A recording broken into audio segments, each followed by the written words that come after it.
വേരിയസ്റ്റും മതങ്ങളും ഒത്തിരിയുള്ള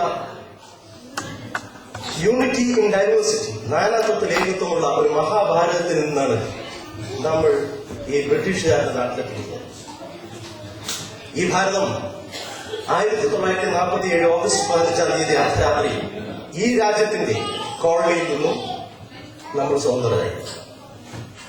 അത് ആ മഹാഭാരതം എന്ന് പറയുമ്പോൾ തന്നെ ആ മഹാ എന്നുള്ളതിൽ ഒട്ടനവധി കാര്യങ്ങൾ അടങ്ങിയിട്ടുണ്ട്. ഞാൻ നേരത്തെ പറഞ്ഞു, ഒട്ടനവധി ഭാഷകൾ, ഒട്ടനവധി സംസ്കാരങ്ങൾ, ഒട്ടനവധി മതങ്ങൾ, ഹിന്ദു, മുസ്ലിം, ക്രിസ്ത്യാനി, സിഖ്, ഖലിസ്ഥാൻവാദികൾ ഖലിസ്ഥാൻ വേണമെന്ന് പറയുന്നു. അങ്ങനെ ഒത്തിരി വാദങ്ങൾ ഉയർത്തുന്ന ആ യൂണിറ്റിയും ഡൈവേഴ്സിറ്റിയുടെ നാട്ടിൽ നിന്നാണ് നമ്മൾ പൗണ്ടിന്റെയും നാട്ടിലേക്ക് എത്തിയിട്ടുള്ളത്.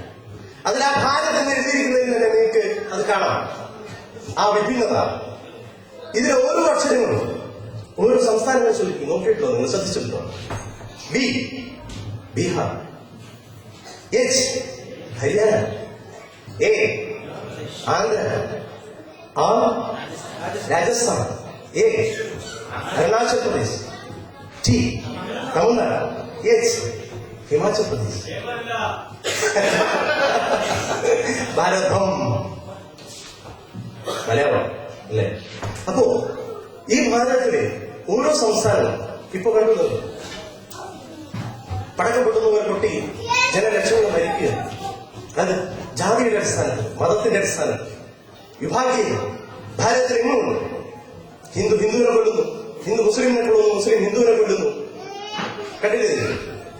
നമ്മൾ ഓരോ സംസ്ഥാനങ്ങളും, ഭാരതത്തിലെ ഓരോ സംസ്ഥാനങ്ങളും ഓരോ വിഭിന്നമായിട്ടുള്ള രാജ്യങ്ങളായിട്ട് സ്വതന്ത്രമായിട്ട് വിഭജിച്ചു പോയി എന്ന് വിചാരിക്കാം. നമ്മുടെ ഭാരതം ഇവിടെ ഉണ്ടാവില്ല. സപ്പോസ് ഈ ഭാരതം എന്ന് എഴുതിയിരിക്കുന്നതിൽ ബീഹാർ ഒരു സ്വതന്ത്ര രാജ്യമായി ഈ രാജ്യത്ത് നിന്ന് പോയി വിചാരിക്കാം. അല്ലെങ്കിൽ ബീഹാർ, ഹരിയാന സ്വതന്ത്ര രാജ്യമായി വിചാരിക്കാം. അരുണാചൽ പ്രദേശ് സ്വതന്ത്ര രാജ്യമായി വിചാരിക്കാം. രാജസ്ഥാൻ, ആന്ധ്ര, തമിഴ്നാട്, ഹിമാചൽ പ്രദേശ്. ഇങ്ങനെ ഓരോ സംസ്ഥാനങ്ങളും ഹിന്ദുവിന്റെയും മുസ്ലിമാന്റെയും ക്രൈസ്തവന്റെയും സിഖിന്റെയും അടിസ്ഥാനത്തിൽ രാജ്യത്ത് സ്വതന്ത്രമായിട്ട് വിഭജിച്ചാൽ എന്തായിരിക്കും? ആ മഹാഭാരതം, ആ യൂണിറ്റി ഇൻ ഡൈവേഴ്സിറ്റി എന്നുള്ളതിൽ നിന്ന് നമ്മുടെ രാജ്യം അകലും. അതിന് നമ്മൾ സമ്മതിച്ചുകൂടാ.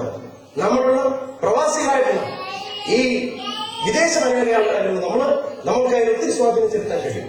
നമ്മുടെ ആ രാജ്യത്തിന്റെ ഐക്യവും അഖണ്ഡതയും സംരക്ഷിക്കേണ്ടത് നമ്മളുടെ ഓരോരുത്തരുടെയും ബാധ്യതയും കടപ്പാടോടെ ആ ഭാഗമാണ്.